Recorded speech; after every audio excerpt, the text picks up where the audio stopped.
Good morning, everybody. We might get this session underway now.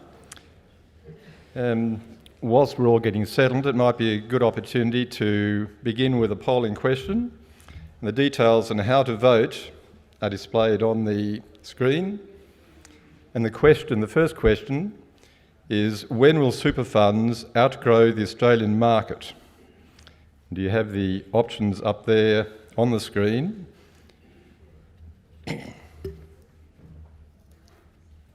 Whilst you're putting in your responses to there, I might take the opportunity to introduce our guest speakers today.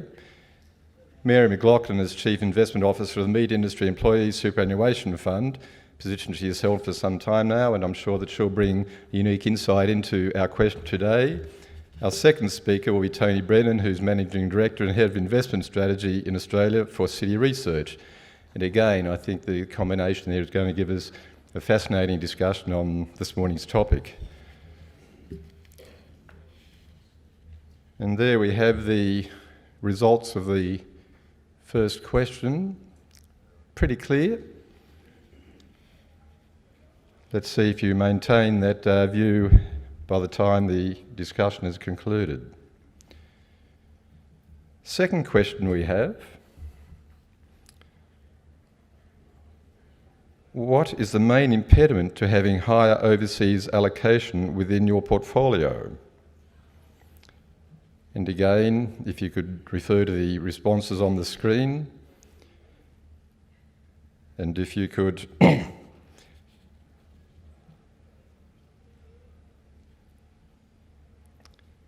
yes, we've got a movable feet there. With no further ado, I'd like to introduce Mary to the podium. Thank you. Mary. Thanks, Philip. Now, I'm actually quite pleased with the attendance here today, not because I wanted a big audience at all, but I do think that the topic next door on insourcing seems to be the aspect of growth that's getting the most interest. And I have a theory for that, which is that if you think of the superannuation industry as a food chain, there's a lot of vested interests who are going to be paid, who get to eat more or less, depending on what happens with insourcing. But I actually think that this is the aspect of growth that is the most important one, because it's actually going to impact on a lot more people, because it impacts on our members. Now, I would suggest any vegetarians just look away for a moment. MESIF, as we call our fund, we have an interesting perspective on growth because we're not chasing growth. We're not actually a public offer fund. We're in an industry that has some structural challenges like exporting live cattle. And we have members who tend to be paid significantly below average wages. So for us, we're not worried about inflows creating a scale problem, but we are interested in the ripple effect of other people's inflows, because that's going to impact on the pricing of assets and therefore on the returns that we can offer MESIF members. So I think the concern about the growth, it's interesting, it seems to get expression for some people in a fear that as funds, we're all going to end up competing against each other, not just for members, but for assets as well, and that we'll end up bidding up the pool of domestic assets. And it is very much a domestic assets issue, given the small size of the Australian market. So let's put some numbers around it. My members don't want to go. Okay. So according to APRA, as at 30 June 2015, there's $2 trillion worth of superannuation assets. That's up from 1.6 a couple of years ago, and if you wind the clock back 10 years, only just over 500 billion. And according to Rice Warner, who did some projections with the FSI, it could be they have a $5 trillion number for 30 years' time. I think it's interesting to think of those numbers relative to the size of the economy which that 5 trillion number would be 160% of the economy. And if you wind back at 10, 12 years, it would only have been 80%. Now, I stress here, there's not a magic ratio, not a threshold at which below that it's okay, above that it's a problem. What's of interest is that the growth in superannuation assets is fast outpacing the growth of the economy, and that's where the issue might arise. So I thought what I'd do is go through the main asset classes. The framework I'm going to use is supply and demand, and just sort of see where some of those pressure points are. So we'll start with Aussie equities, because that's the asset class that most directly allows investors to capture the Australian economy. And I've got here the retained earnings, raisings, listings that help capital formation, and then the others that take capital out of the market. And we all know that Australia is a very high payout ratio on dividends. But if I look on the aspects that are helping it grow, for earnings, let's face it, most people would agree there's a rather modest economic outlook, and that's not going to be helping the formation of capital. I do note that MSCI, I think, have it as only 64% of Australian companies' revenues is sourced from Australia. So global growth, therefore, does give us an extra, helps with capital formation.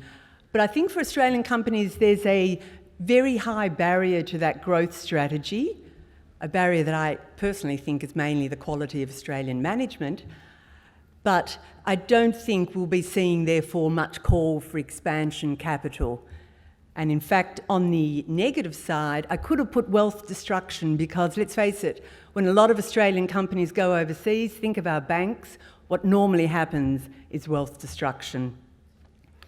Banks have helped us though on the equity raisings, and I think we're up to $16 billion raised already this year.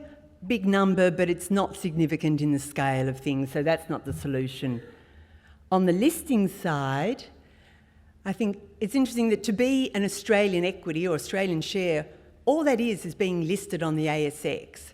So what could help us there? Well, I can't envisage anything that's going to prompt a flood of overseas companies to decide they want to list on the ASX. So write that one off. We've got a lot of private companies, a lot of capital there, but they tend to be on the smaller side, so again, not part of the solution, though helpful. Public companies being listed can be helpful, and I note that 3 of our largest companies, CBA, Telstra and CSL, all came through that privatisation. But I just think at the moment there's so little political appetite for a new wave of privatisations. One might say little political appetite for anything, but I don't see that as being the source of capital formation there. So if we think of it, that's the supply side. On the demand side, let's face it, we have a strong home country bias. Almost a quarter of superannuation funds' assets are in this market. And it's not helped the problem by the fact that it's a very concentrated market. That joking line about 4 banks, 2 miners and a telco is very true, and that means that as all those contributions come in, part of every contribution is going to end up in those stocks, because your benchmark relative managers aren't going to blow their risk budgets not holding at least part of them. And so the result of that is likely to be the prospective returns fall. Not saying anything about valuations at the moment. I've got a strategist to follow, and I'm sure he can make far more expert comments. Instead, I'll move on to bonds. And bonds is definitely a cautionary tale about the whole idea of forecasting supply and demand.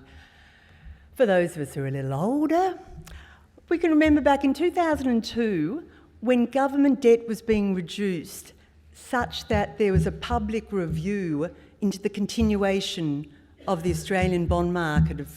Fortunately, the government decided that they would continue to issue bonds because they needed it to support the futures market and allow interest rate risk management. Well, times have definitely changed. 2007, there was 58 billion of Commonwealth Government securities on issue, which was less than 5% of GDP.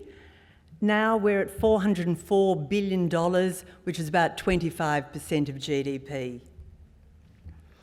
Semi-governments have increased as well. Asset backs post-GFC have reduced, but banks and corporates have been issuing more stock as well. Now, as to what's going to happen to that in the future projecting forward, really, we've had the government state an aim in the budget that it would try and maintain government bonds at 12 to 14% of GDP because they want a viable bond market.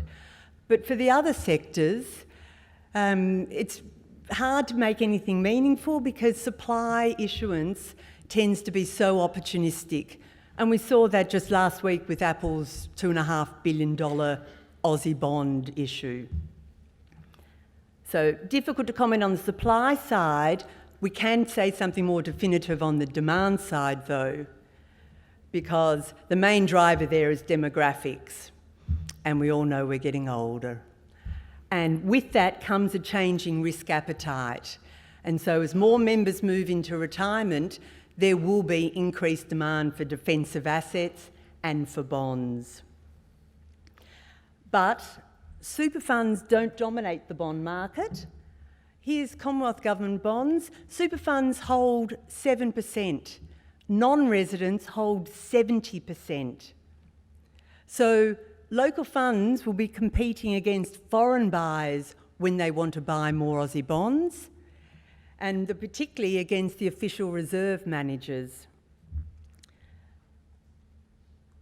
I'll move on to real assets now. So equities, bonds, real assets. And I think real assets is where we're really seeing the pressures of supply and demand. On the property side, core property in Australia is already very institutionalised. And when you look at sort of a modest growth outlook, I really can't see office, industrial and retail, sort of prime assets, expanding at a rate that's going to satisfy the demand, given most funds hold about 10% in property. So, not only that, not only can I not see the asset base coming, but we are competing again against foreign capital here. And the few little headlines I put up from this year all are about foreign buyers coming in. And landmark one, of course, being the China Sovereign Wealth Fund, CIC, snapping up the $2.5 billion investor property portfolio. So what are super funds doing? I think it's two things. One is going global, and we are seeing the large funds do that, either allocating direct mandates or identifying global expertise that they can partner with. And I think we'll be seeing a lot more of that. The other alternative is to actually expand what we think of as real estate and go into the other sectors like aged care, healthcare, farmland, residential. And I note that multifamily, which is not something that it tends to be left, well, residential in Australia tends to be left to individuals and SMSFs. In the US, multifamily investments mainstream, and it's about 20% of the real estate allocation of the large pension funds is in multifamily. Problem is that Australia is a very small market, and those alternative sectors, the issue is going to be about getting scale. So bad luck for the large funds, but opportunities abounding for smaller funds, cognizant of the different risk profiles of those sectors.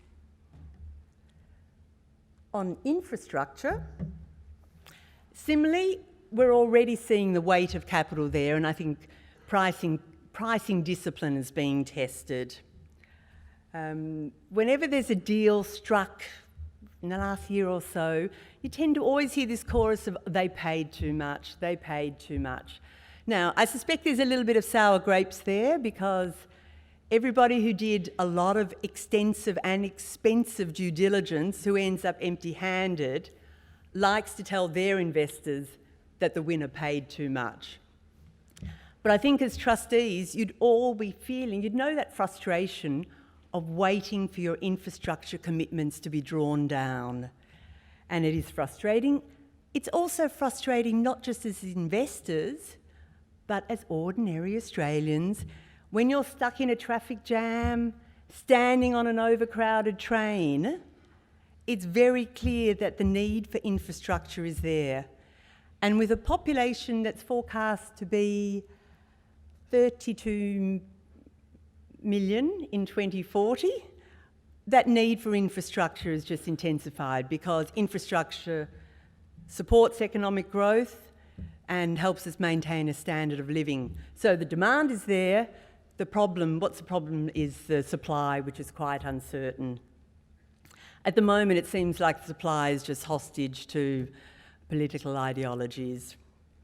Even though clearly there's budgetary pressure to get assets out and use super fund investment. You know, they need to recycle capital, they need private funding commitments to development property, but it's the following through on it.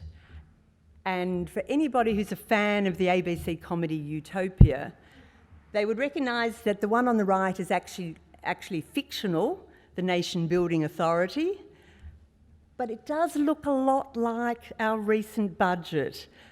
And it's all well and good for the government to declare that infrastructure development is a priority, but we need something a bit more tangible than, you know, pretty pictures and catchy slogans. So, where does that leave us? Equities, bonds, real assets. Back to our question about when will super outgrow Australia. I actually think the question is very provincial because it's not a matter of outgrowing Australia. What we should be doing is assessing the prospective returns and risks for all assets, regardless of whether they're local or international, and allocating accordingly. So I'd say actually just welcome to the world of global capital. You're part of it, and global capital is very mobile. So it's provincial if you think you can stay in your own little backyard. So in short, don't worry about what the fund on the table next to you is doing. What you should be thinking about is what is the pension fund in Toronto doing? What's the sovereign wealth fund in Beijing? The central bank in Europe? Because they're the people you're competing against for assets. And so I do think, and I won't run through them, the action we need to take is to try and think of what are the impediments, whether they're real or perceived, and do what we can to overcome them and truly be global investors. And I've got 52 seconds to go. I'll leave it at that. All right, that covers it. Thank you, Mary. Tony.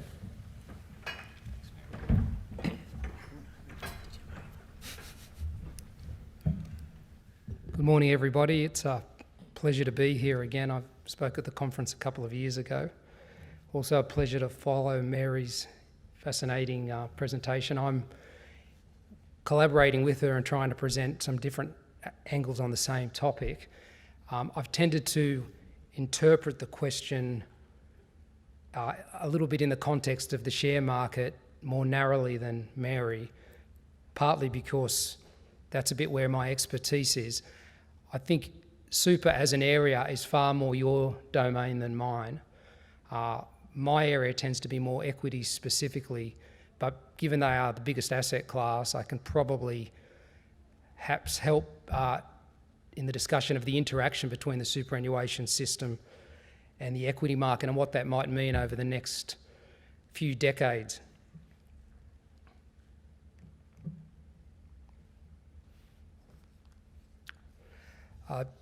Just to give a sense of the starting point, and I know you'll be familiar with a lot of this, but currently the superannuation sector's assets are tilted towards growth, with about a bit under 2/3 in shares and property and only 1/3 in cash and fixed income.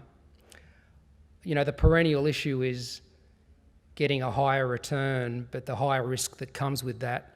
And that pressure, I guess, is building because of longevity of members, but equally in the current environment, the very low interest rates across the spectrum, whether it be domestically or internationally.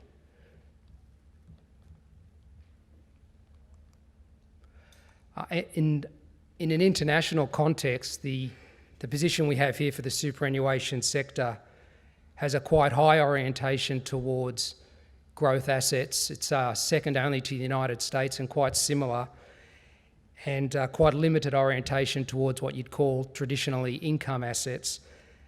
And that contrasts with the half dozen other countries that are here to differing degrees. I just thought I'd, at the risk of blinding you with science, put a few numbers around what the projections Mary talked about might mean. At the moment, you can see from the chart, shares account for about half of the superannuation sector's assets, and the split there between domestic and international is about 3 to 2, so somewhere between 25 and 30% of the superannuation system's assets are in domestic shares. And the system is around about the same size as GDP. And coincidentally, to some degree, the stock market is about the same size as the nominal GDP per annum. And so it turns out that holding about 25 to 30% of assets in shares means that the super funds hold about 25 to 30% of the domestic stock market. And the other holders tend to be foreign investors, which account for about 40 to 45%, and the other quarter is about predominantly retail investments outside of super and corporate holdings and some other institutions. But you can see that if the system got to be 1.5 times the size of GDP, the sort of numbers that have been projected, and the domestic superannuation funds kept their same sort of allocation, they would end up pushing up towards trying to hold half the market if it didn't grow a great deal.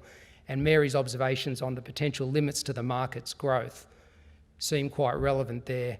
In fact, the periods when the market has had very strong growth were the wave of privatisations that she mentioned, and in the past decade, the big period of capital raising after the financial crisis, but it's hard to see either of those being repeated.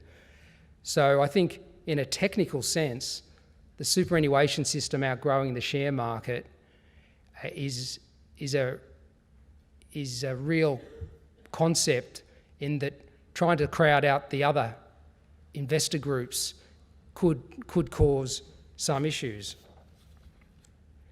When we look at the market at the moment, you don't see any obvious evidence of crowding out in the valuation that Mary mentioned I would talk about.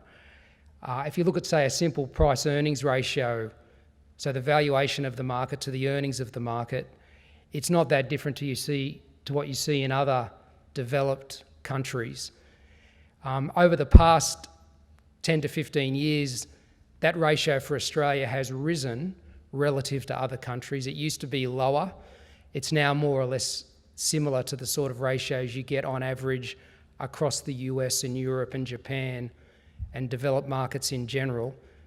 10 to 15 years ago it was a lot lower, but I think the main explanation for that is that we had higher interest rates and higher inflation, particularly in the 80s and early 90s, and the convergence of our interest rates and inflation to other countries has led to a lift in the multiple on the market. So there's not a lot of evidence at the moment that the market has been overbought compared to others around the world. So this technical issue doesn't seem to be critical at the moment. It could become so over the next couple of decades. But I think the greater issue is the suitability of the market. So I've tended to think of this risk of outgrowing more in terms of the suitability of the market for the superannuation members in years to come. The analogy I think about here is that when you think of children and they grow up, their clothes are no longer suitable for them. In two respects, they get too big for them physically, but more importantly, they don't look good when they're adolescents in infants' clothing. And I think that's the sort of analogy I'd use for the way in which the super system can outgrow the share market in the coming years. With ageing, there's going to be a much greater need for income and stability. And the issue is that shares in general don't provide that in the same sort of manner to other investment options. And so the suitability will become a question as the population ages. Of course, at the moment, equities are the new income asset. And you can see here from this graphic that they are at the top of the pecking order in terms of income. In fact, it's pretty unusual the moment we're in where equity dividend yields are higher than fixed income yields. If you go back to before the financial crisis, that wasn't the case. And in fact, you could trail all the way back through the 90s and 80s and 70s, possibly even into the 60s, and that wasn't the case. So it's a kind of unique situation that have made equities relatively attractive. Part of the way this has been achieved, of course, is that company payout rates have risen, as Mary mentioned, but growth rates suffer as a consequence because companies are not reinvesting as much of their earnings. And so it's not a magic pudding, and I think that's an issue that some investors aren't sufficiently conscious of, that the growth aspect of the return equities offer, growth in capital, suffers when more money is being paid out in income. So although they converge more to being like an income asset, their total return characteristics may not alter that much, and they will still offer a lot of risk. And just to remind everyone of the type of risk that can be entailed here, as we're all pretty familiar with, in the financial crisis, the share market halved. And 7 years on, it's still not back to the level it was at in 2008, in the middle of 2008. So people that were moving towards retirement with a lot of growth assets, particularly shares at that time, obviously are not getting anything like the income they might have been envisaging. They might have been thinking that in the subsequent 7 years, with the sort of reinvestment and growth in profits and capital, they might have been earning 50% more than in 2007. That wouldn't have been unreasonable. They're actually been averaging probably a third less. So it's often hard to appreciate equity risk, and it doesn't happen on a continuous basis. It tends to be coming in more discrete events, and the financial crisis was quite an extreme one. I think we've only had 4 other episodes of that sort of scale in the Australian share market in history. But we do get ones of a smaller scale, perhaps, the market falling by a quarter more frequently, and the recoveries aren't instantaneous. So that's the sort of risk that equities can entail that needs to be thought about, and why the suitability will be an issue over the coming couple of decades with ageing. The extra issue, I guess, for superannuation funds is how much of that is in Australian equities. Of that sort of roughly half of assets in shares, about, as I said, 2/3 are in domestic shares and 1/3 in foreign shares. And that gives an extra overlay of risk, which I'm sure you're well aware of, but it's interesting to just stop and take note of it. The 2 dominant parts of the share market are probably the most historically volatile and subject to big swings. Obviously, we don't need much reminder of that at the moment in natural resources. We're getting a major correction there. But what we tend to forget about is that the financial sector, in particular the banks, can be equally as volatile and subject to big capital swings. We haven't had that in this country for quite a while. In fact, you have to go back to the early 90s, but it was pretty dramatic back then. But we saw globally in the financial crisis how dramatically bank capital can swing around. And so with such a high allocation to Australia, that is the risk that is hanging over the superannuation sector. There's also, of course, the country risk. So with 60% of the equity holdings in Australia, but Australia only making up 2% of global equities, you do wonder why such a concentration is likely to be the case going forward.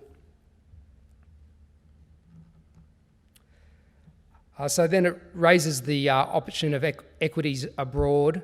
I think they do go a long way towards helping with the diversification. You can get exposure to different countries, of course, and different sectors, but you still don't remove the capital risk, which will remain regardless of the type of equity exposure.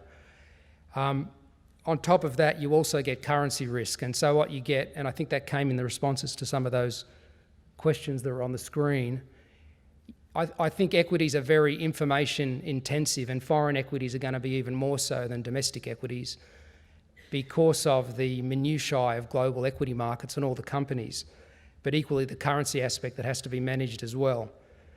Not insurmountable, but that is an issue to be considered. Fixed income internationally offers other diversification attributes, but you also have the currency risk, which imparts capital risk. So the way the future is looking, it seems, is really more growth in domestic fixed income. And the interesting thing about the market, and this gives you a little bit of a snapshot, the market is about the same size as the share market. It's about 1.5 to 2 billion, a trillion in assets. But you can see from the right-hand side, what's a little surprising is how little of the market is held by the superannuation sector. It's only about 10% compared to 25 to 30% of the stock market. The foreign ownership is about the same as the stock market, about half. The other imbalance, if you like, is how little of the issuance is from the corporate sector. Again, it's only around 10%, that's on the left-hand side. Other markets, particularly the United States, which has a very large bond market, the figures look quite a bit different.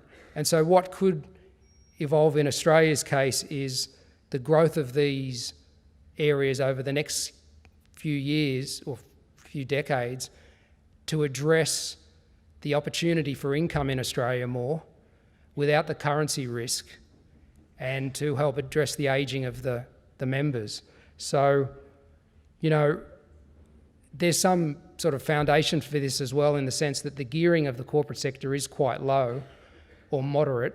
So some gearing up through debt is credible over the next decade or so. Obviously, corporate fixed income arguably is riskier than sovereign fixed income and then, say, bank deposits. But that credit risk is probably less than equity risk. Credit is more senior than equity in balance sheets. So it would go some way towards helping address the risk. I guess it begs the question of why it hasn't happened already. I think one obvious reason is the differential tax treatment of dividends and interest. Another is the fact that our defined contribution system doesn't create the same sort of pressure, imperative to get income. Another is regulation. In some countries, there are limits on equity holdings in superannuation funds. Being specialists, I know you will be aware of a lot of this, but we don't have that here, and so we've had a market that's gone to quite high equity weightings. And then there are the market characteristics which people find attractive in equities: liquidity, visibility, tradability, that may need to evolve for fixed income to become a bigger asset class. But if we are to finish by looking at what MySuper expects asset allocations to do over time as members age, then we should be thinking about allocations that are not so much 2/3 growth and 1/3 income, but increasingly towards 50-50 potentially as the population ages. And so in terms of whether the equity market gets outgrown, I think it is going to be getting outgrown in its suitability for the community, and other income assets are likely to become more attractive. And that's my time as well, so I'll finish up too.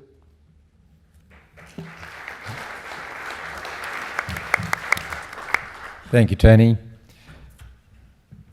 Can just remind delegates to rate this session and to provide any feedback via the conference app, which is proudly supported by the AIST partner Fidelity. And please keep those questions coming through the app, and or if you would prefer, via directly from the floor. I might kick off the discussion, though, if I might, with a question to both Tony and Mary. In the question we asked the audience at the start, we listed 4 possible impediments to having a higher overseas allocation. I wonder which of those do you think may be the most difficult to overcome? Who'd like to kick off? Age before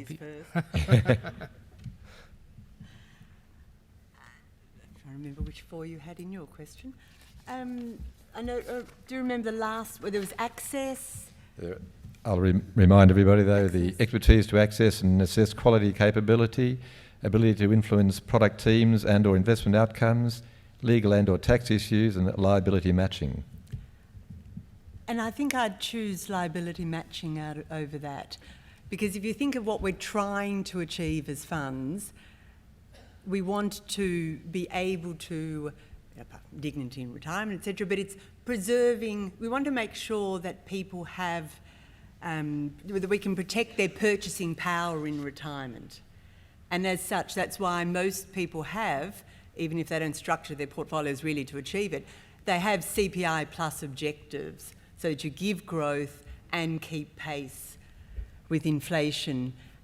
And the liability, even though most people are defined contributions, there's still an implicit liability matching in that, so that you can have your spending power in retirement. Now that varies across funds, and I think, for example, of my fund, that the purchasing basket, the consumption basket of our funds maybe have more domestic content to it than perhaps, you know, more affluent retirees who are on overseas holidays all the time and drinking French champagne at beautiful hotels on the Gold Coast.